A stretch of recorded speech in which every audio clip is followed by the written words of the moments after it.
جب یوسف نے اپنے والد سے کہا کہ ابا میں نے خواب میں 11 ستاروں اور سورج اور چاند کو دیکھا ہے، دیکھتا کیا ہوں کہ وہ مجھے سجدہ کر رہی ہیں۔ انہوں نے کہا کہ بیٹا اپنے خواب کا ذکر اپنے بھائیوں سے نہ کرنا، نہیں تو وہ تمہارے حق میں کوئی چال چلیں گے۔ کچھ شک نہیں کہ شیطان انسان کا کھلا دشمن ہے، اور اسی طرح اللہ تمہیں برگزیدہ و ممتاز کرے گا اور خواب کی باتوں کی تعبیر کا علم سکھائے گا، اور جس طرح اس نے اپنی نعمت پہلے تمہارے دادا پر دادا ابراہیم اور اسحاق پر پوری کی تھی، اسی طرح تم پر اور اولاد یعقوب پر پوری کرے گا۔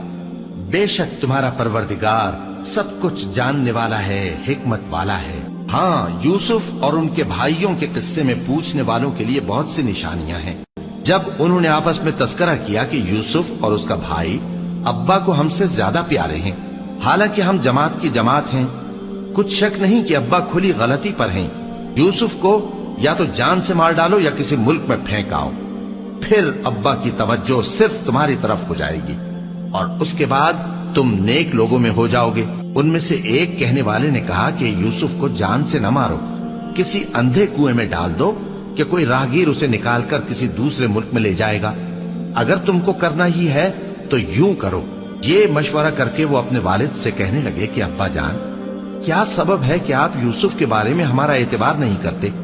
حالانکہ ہم اس کے خیر خواہ ہیں؟ کل اسے ہمارے ساتھ بھیج دیجئے کہ خوب میوے کھائے اور کھیلے کودے، ہم اس کے نگہبان ہیں۔ انہوں نے کہا کہ یہ امر مجھے غمناک کیے دیتا ہے کہ تم اسے لے جاؤ، یعنی وہ مجھ سے جدا ہو جائے، اور مجھے یہ بھی خوف ہے کہ تم کھیل میں اس سے غافل ہو جاؤ۔ وہ کہنے لگے کہ اگر ہماری موجودگی میں کہ ہم ایک طاقتور جماعت ہیں اسے بھیڑیا کھا گیا تو ہم بڑے نقصان میں پڑ گئے۔ غرض جب وہ اس کو لے گئے اور اس بات پر اتفاق کر لیا کہ اس کو اندھے کنویں میں ڈال دیں، اور ہم نے یوسف کی طرف وحی بھیجی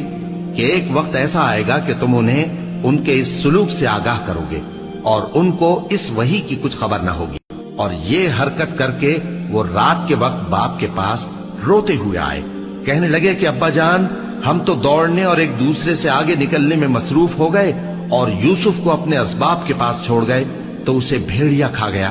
اور آپ ہماری بات کو گو ہم سچ ہی کہتے ہیں باور نہیں کریں گے، اور ان کے کرتے پر جھوٹ موٹ کا لہو بھی لگا لائے۔